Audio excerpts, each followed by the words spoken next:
Okay, welcome to class 9 of Physics 350. This class is on Laplace's equation, a technique called separation of variables, and just a little bit on Fourier series, which you might have heard about before. And this covers actually section 2.3 of the textbook. We covered section 2.4 on work and electrostatic energy last time, but I decided this was the right path to cover the material. So what is Poisson's equation and Laplace's equation?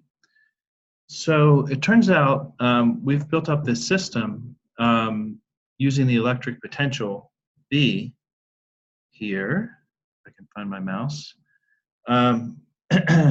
this electric potential V, which we can calculate by adding up all the charge and dividing by the distance away from the charge. Okay, so this is the abstract expression for V.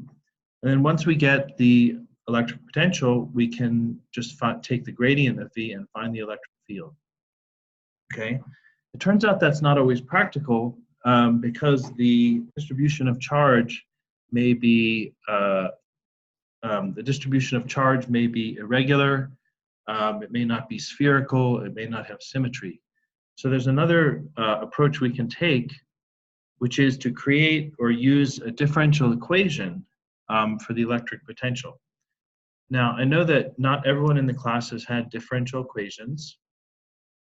Just briefly, an equation is like an algebra equation is an equation whose solution is a number. A differential equation is some kind of equation whose solution is a function. Okay, so regular equation, your solution is a number like x equals 3. Differential equation, your solution would be like a function like f of x is equal to x or f of x is equal to x squared. And hopefully that'll become clear as we go through this and solve a differential equation. Okay, so we're going to create a differential equation, and we're going to use a couple of relationships which we've developed so far, that the electric field is minus the gradient of V, and that the divergence of E is the charge density over epsilon naught. We can combine those. Take the divergence of E is equal to the divergence of substituting in E equals minus grad V in here. We get divergence of minus the divergence of the gradient of V is equal to rho over epsilon naught. Or putting the minus sign on the other side, we just get the divergence of the gradient of V is equal to minus rho over epsilon naught. And the divergence of the gradient of V, del dot del, is often written del squared, and it's called the Laplacian after the mathematician Laplace, who first studied it.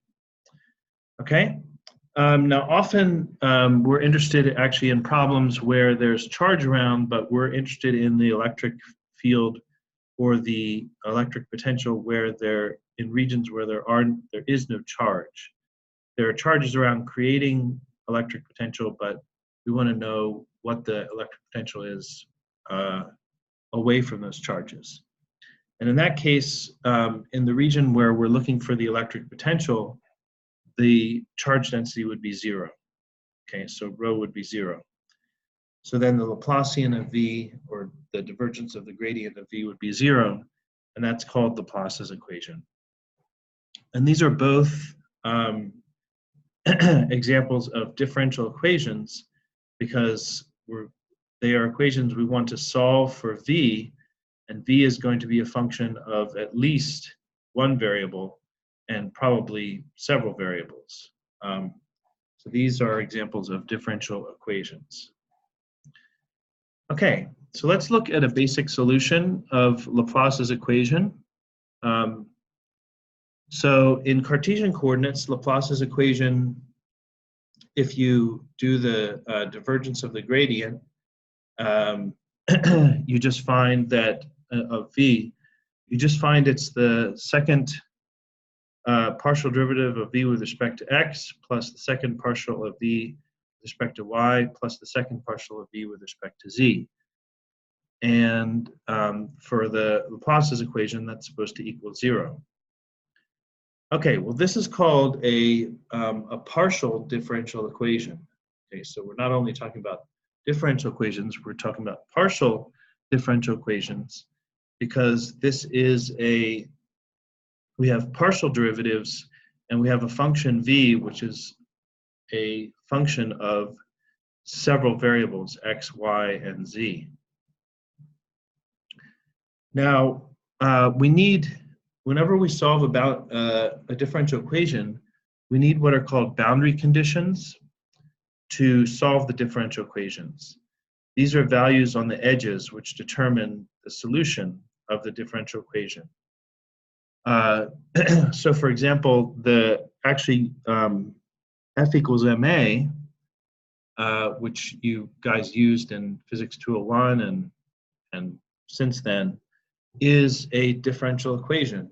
If you write it out, for example, for the harmonic oscillator, but we need to have boundary conditions. We need to know, for example, where the mass is in the case of a mass on a spring, and how fast it's moving in order to get the full solution. Okay, so those are called boundary conditions.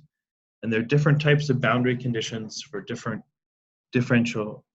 various differential equations, but you always need to have boundary conditions. So here's an example of an application of Laplace's equation. So we have a conductor, which is this very thin outer layer here outside the dashed line. And it's at potential of V0, okay? It turns out we're not studying conductors too much in detail in this class, unless you want to do that in your late class project later. But a conductor has it's called an equipotential. It has the same potential throughout it, okay? So that, and this is supposed to be a three-dimensional shape. Okay, so this is sort of a cross section through it. But inside there's no charge, okay? So the Laplace's equation applies because there's no charge inside. And it says that the partial of, again, I won't read it again, the second partial of v with respect to x squared plus et cetera, is supposed to be equal to 0. Well, we need a solution to v, the function v, which fits our boundary conditions, which are that v should be equal to this v naught value on the conductor at the boundary, but also satisfies the differential equation. And in this case, it's, I mean, once you get used to it, it's not hard to see that the solution here is just to have inside that v is equal to v0, the charge on the conductor, because it certainly matches at the boundary. It has the same value at the boundary. And if you take the derivative of a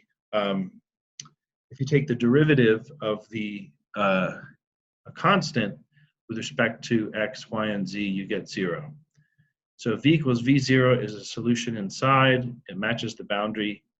Therefore, it solves this differential equation, or partial differential equation. And then if v is equal to v0, then the electric field inside would be minus the gradient of v. The gradient of a constant, the derivative of a constant, is 0. So we would have 0 electric field inside of a hollow conducting shell. Okay, so that's kind of cool. Okay, now we're going to go into a more interesting or involved example of Laplace's equation. So the setup is this.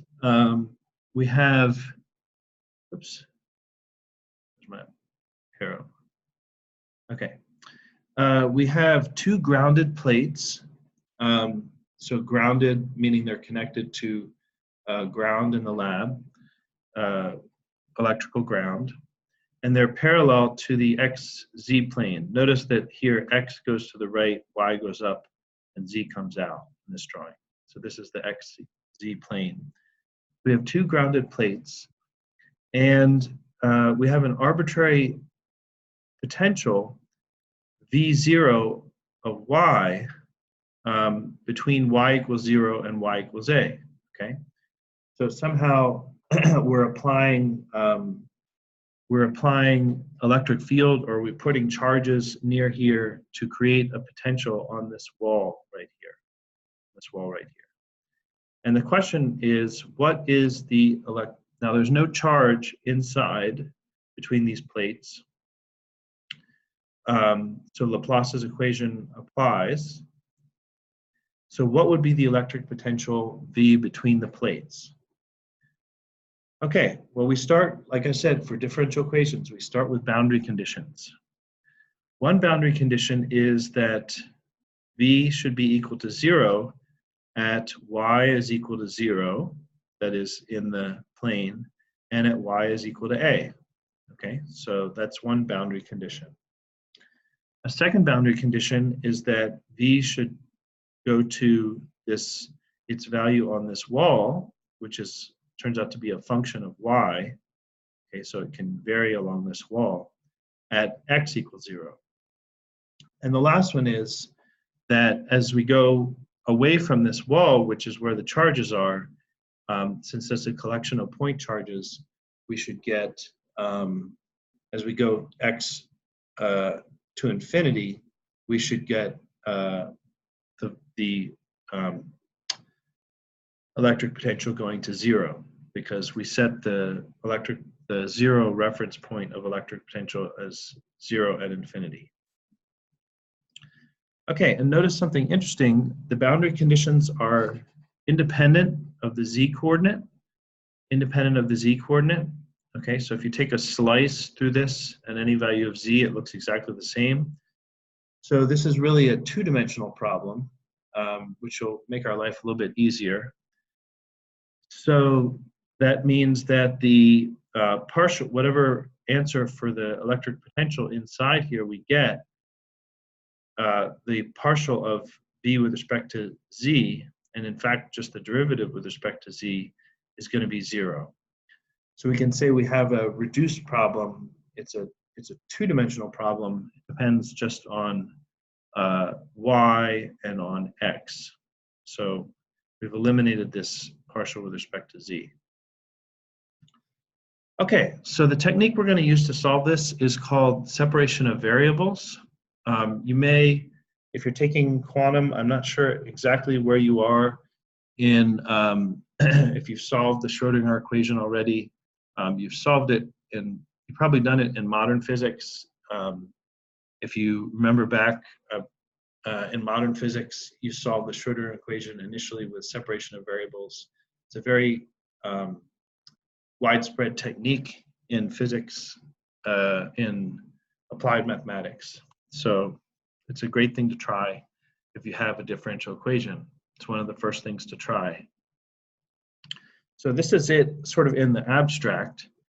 We have a function of x and y, and we have a partial differential equation that the second partial of f with respect to x plus the second partial of f with respect to y is equal to some constant, okay?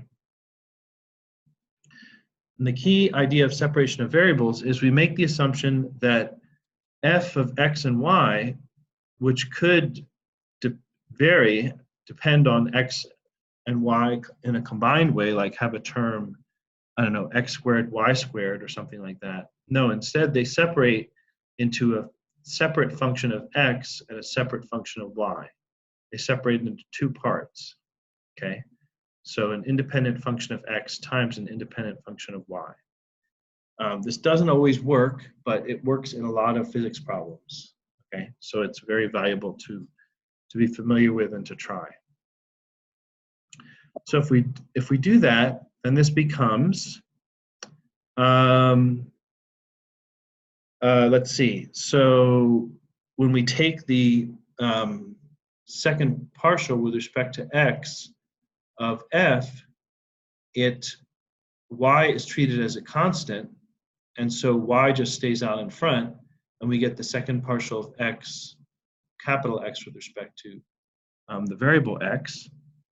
And then similarly, when we take the second partial of f with respect to y, we get the x is effectively a constant, so it comes out in front, and we get partial of function y with respect to variable y squared, and that's equal to c. Okay, so how has that helped us? Well, then we do a trick. We divide the whole thing by x times y, which is really f. But you notice if we do that, that this capital Y will cancel with this capital Y, and this capital X will cancel with this capital X, and we're left with 1 over capital X times the partial of capital X with respect to the variable X, plus 1 over function capital Y, partial of Y with respect to lowercase y, is equal to c. This c is our arbitrary constant. Okay, and this is an important step. This is the separation of the two variables. We've separated the differential equation into two variables, into two parts, one of which depends only on x, and one of which depends only on y.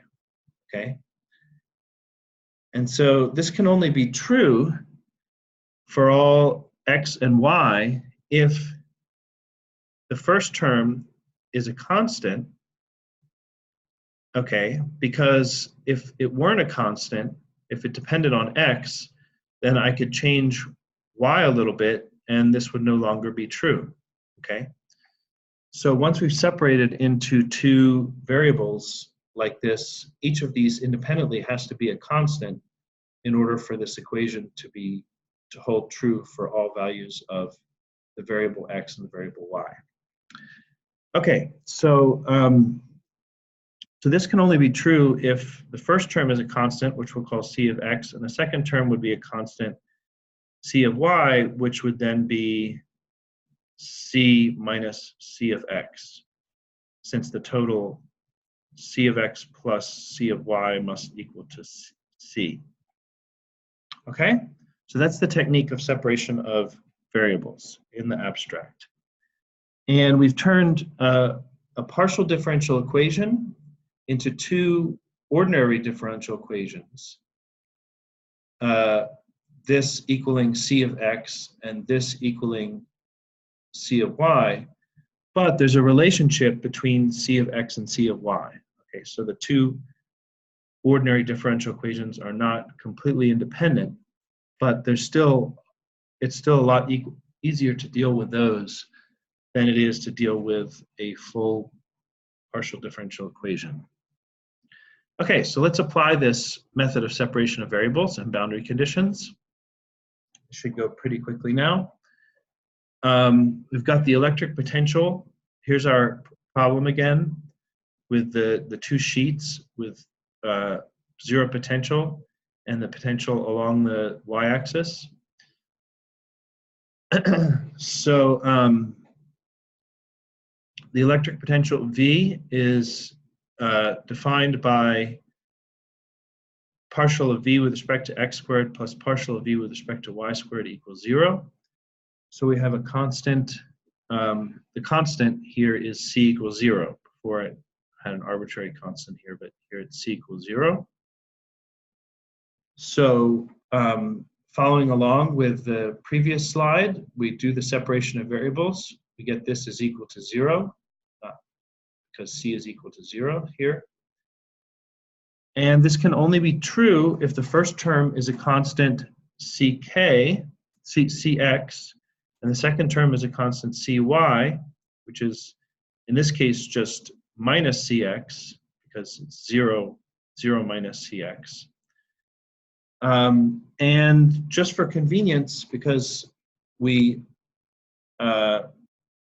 later on we'll find out what the solutions are, we're going to call Cx k squared. Of course, as we've said, k shows up everywhere, but it's going to be k squared, and then Cy will be minus k squared. It's minus k squared. Okay. So here's our first differential equation. It's this part is equal to Cx equal to k squared. So therefore, if we bring up this x function, we get partial of function x with respect to variable x is k squared x. And that, now if you haven't taken differential equations, that may not look too familiar, but you've actually seen it. That is the, whenever we take a function and take its derivative several times and get that function back again, we're dealing with exponential functions. Okay, so the solutions to these are exponential functions. And since v, now we bring back our boundary conditions from several slides ago. And since v goes to 0 as x goes to infinity, we know that the boundary exponential which we want is the one which decreases to 0 as x goes to infinity. Okay, so e to the minus kx, not e to the plus kx. So our solution then to this part of the differential equation will be x is equal to b, some multiplicative constant e to the minus kx. For the other term, we have partial of y with respect to y squared is minus y k squared y, function y, and that you might recognize from the harmonic oscillator. That tends to give sines and cosines as opposed to exponentials. So this is going to be either a sine or a cosine. We pull back a boundary condition, which says, remember, boundary conditions are key to solving these things, which says that v is equal to 0 at y is equal to 0. Okay. So if it was a cosine then of y, then cosine of y equals 0 is going to be 1, and v wouldn't be 0. So that means it must be the sine solution of this equation in this case. So we would say that our function y would be equal to, again, d, I'm just picking a arbitrary constant which multiplies the function times sine of kx. And if you like, you can, if this is a little bit confusing, if you haven't had a lot of differential equations, you can take these solutions y and plug them right into this equation right here, and you'll see that they solve them. Okay. So the important thing is, though, in the x direction we have a decaying solution, e to the minus kx, and in the y direction we have an oscillating solution. So we have a decaying solution and an oscillating solution. And then finally, we can nail down the value of the oscillating solution even more by noting that along the y direction, if we go up to y equals a, we have to hit our electric potential has to evaluate to 0. So that means that sine of k times a is equal to 0. And if you think about it for a little while, I'm not going to get into it now. This may seem familiar from modern physics if you remember it. That it means k must be Ka must be a multiple of pi, so that means k must be n pi over a, where n is an integer. Okay, so our basic solution has the form now combining them back together. Remember, v of x was equal to the x part times the y part. It's going to be some overall constant, which I've combined the b and the d here, which were the b and the d here, which were arbitrary, into some overall constant, which I called c1, e to the minus kx times sine of ky. Okay, and there's the restriction on k, that k must be n pi over a. So there's actually because of that restriction on because of the fact that k can be n pi over a, there's actually many different solutions here. Okay, so it's there's many solutions. V, so I can label them v sub n is equal to sub overall constant Cn, not just C1, times e to the minus Kn, this should be subscript n, not k times n, sine of Kny. Okay, so there are many solutions which satisfy the boundary conditions. And since the equation is linear, since our overall equation is a linear equation, the Poisson's equation, the Laplace's equation is a linear equation, we can add up all of these solutions with different magnitude Cn to produce the full general solution. Okay, so we can add up all of these guys with different values of Cn and these values of Kn, and any of those would be a valid solution. But then if we want to match on the boundary right here, we have to pick the right values of these coefficients. So at x equals 0, we're using the boundary conditions again. At x equals 0, we have Vn of at x equals 0, y is just Cn, and then when you plug in x equals 0 here, that goes to 1 times sine of Kny, with Kn as n pi over a. Okay, and this a function of y is equal to coefficients times a set of signs with increasing, I suppose, decreasing wavelength, increasing wave number, is called a Fourier series. So with the right choice of these Cn values, we can reproduce any function V naught of y for the electric potential on the left wall here. Okay, so I haven't proven that. That's part of the theory of Fourier series. But by choosing these coefficients here correctly, we add together the sine functions in just such a way that we can reproduce any function of the voltage along that black boundary there. Okay, so adding up these combinations of signs in this way is called a Fourier sine series. All right, so the main ideas of this lecture were